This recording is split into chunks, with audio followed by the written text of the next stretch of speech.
Nós fazemos torneio de National Invitational, que nós invitamos diferentes clubes e também time de Corsão. Começa já viernes, tá outra 3 dias, já viernes, já sábado, já domingo, já viernes tarde começando, e depois ela vai para já sábado mainta que é chiquito não, depois a tarde que é grande não, e aue mainta e resto não, e a tarde nós outra tintura final não, de categoria U5 até U3. É último aqui tá outra nacional U3 contra RCA U3, tremendo ega, onde na batalha duro, basta gola dentro, pero RCA sali ganassi.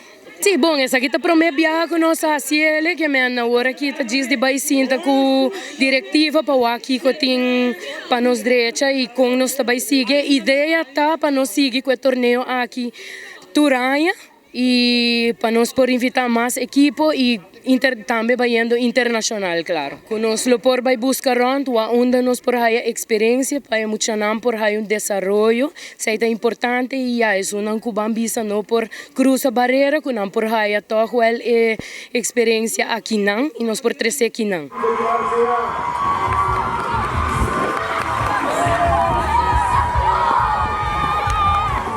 Campeón,